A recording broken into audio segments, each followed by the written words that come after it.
चीनी सीमा पर सेना की ताकत में हुआ बड़ा इजाफा। मोदी सरकार के बड़े डिसीजन से दुश्मन का दहला दिल। ड्रैगन की सेना में मची अफरा तफरी, जिनपिंग के उड़े होश।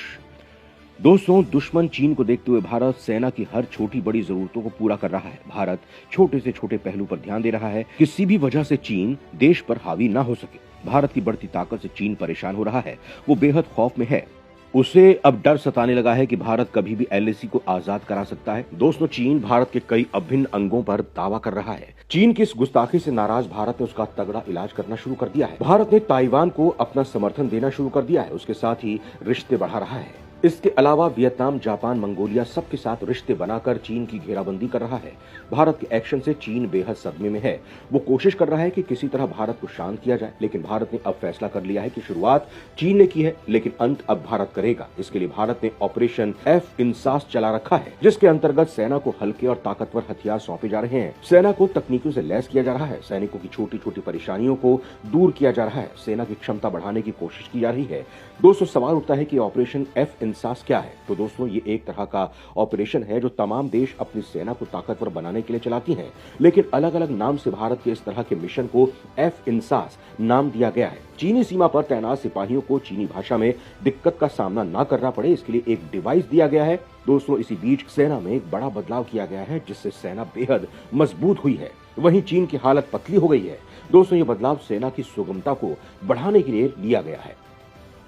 दुश्मन को जवाब देने के लिए हुआ है बड़ा बदलाव। बॉर्डर सेना के जवानों में दौड़ पड़ी खुशी की लहर। दोस्तों, भारत तिब्बत सीमा पुलिस ने अपने एक महत्वपूर्ण कैडर पशु परिवहन विंग के संगठन में बहुत ही महत्वपूर्ण बदलाव किया है। इस विंग में ऐसे जानवर शामिल होते हैं जो चुनौती भरे दुर्गम, बर्फीले और पहाड़ी इलाकों में तैनात जवानों तक हर जरूरी सप्लाई पहुंचाने की जिम्मेदारी अपने कंधे पर लिए हुए हैं। चाहे मौसम कितना भी विपरीत हो, शून्य से कितनी ही डिग्री तापमान नीचे हो, बर्फ का बवंडर उठा हो, आईटीबीपी का यह दस्ता अपनी ड्यूटी में जुटा रहता है, क्योंकि इनके ऊपर जवानों को किसी तरह की दिक्कत न हो, उसे निभाने की जिम्मेदारी है। भारत चीन के बीच वास्तविक नियंत्रण रेखा की सुरक्षा की जिम्मेदारियां संभाल रही भारत तिब्बत सीमा पुलिस ने अपने पशु परिवहन कैडर को और मजबूत करने की दिशा में बड़ा कदम उठाया है। आईटीबीपी के इस विंग पर याक, खच्चर और टट्टुओं के माध्यम से हिमालय के दुर्गम इलाकों और ऐसे पोस्ट तक जवानों तक रसद आपूर्ति के अलावा बाकी चीजें पहुंचाने का जिम्मा है। आईटीबीपी अब इस विंग के मानव संसाधन को मजबूत बनाने के लिए बड़ी योजना पर काम कर रहा है। इसके तहत पिछले हफ्ते 64 कर्मियों को हेड कांस्टेबल की रैंक से असिस्टेंट सब इंस्पेक्टर की रैंक में प्रमोशन दिया गया। इसी साल गृह मंत्रालय ने लद्दाख से अरुणाचल तक हिमालय की रक्षा करने वाली आईटीबीपी के पशु परिवहन विंग में पहली बार एएसआई के पद के लिए नियमों में बदलाव किया था और उसके बाद 2 महीने से भी कम समय में डिपार्टमेंटल प्रमोशन कमेटी ने इन नियुक्तियों की प्रक्रिया पर मोहर लगा दी है और इस संबंध में आदेश भी जारी कर दिया गया है। भारत तिब्बत सीमा पुलिस के जवान लद्दाख, उत्तराखंड, हिमाचल प्रदेश, सिक्किम से लेकर अरुणाचल प्रदेश तक देश की पश्चिम उत्तर सीमा से लेकर उत्तर पूर्व की सीमा की रखवाली करते हैं।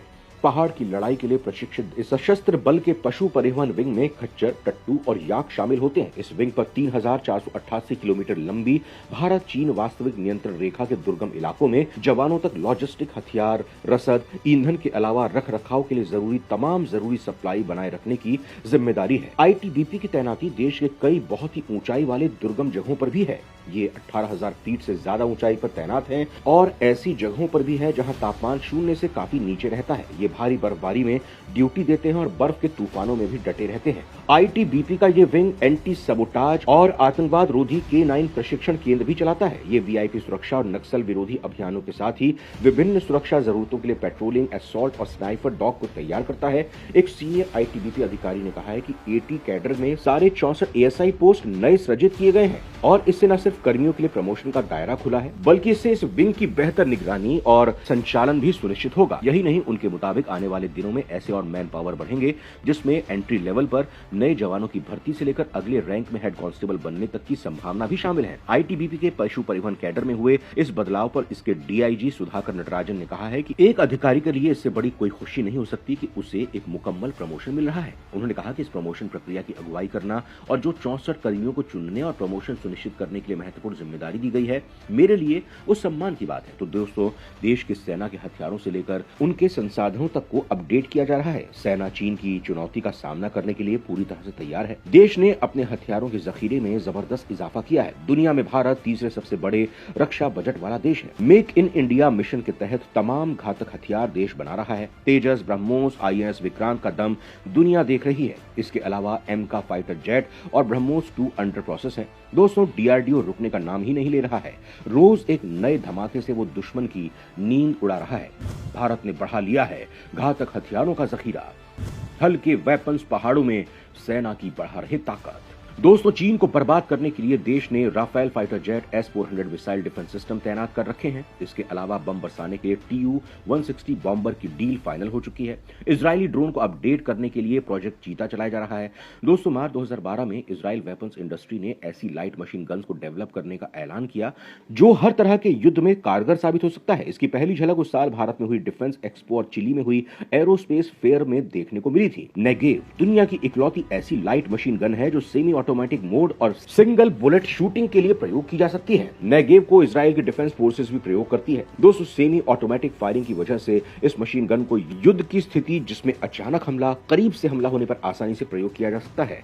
यहां तक कि इसमें इंस्टॉल टेलीस्कोप की वजह से भी दुश्मन पर हमला किया जा सकता है।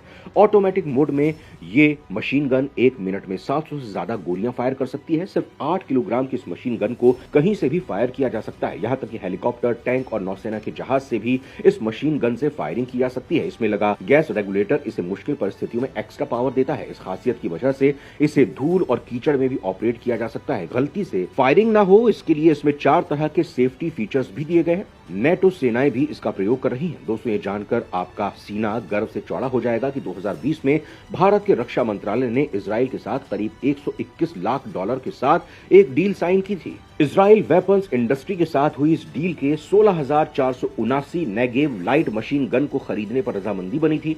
भारत आने से पहले इस हथियार को कई तरह के टेस्ट और परीक्षण से गुजारा गया है। इसकी रेंज तो ज्यादा है ही, साथ ही साथ इसकी विध्वंसक क्षमता भी काफी ज्यादा है। रक्षा विशेषज्ञों ने इसे भारतीय सेना में प्रयोग हो रही बाकी राइफल्स के मुकाबले काफी खतरनाक करार दिया है।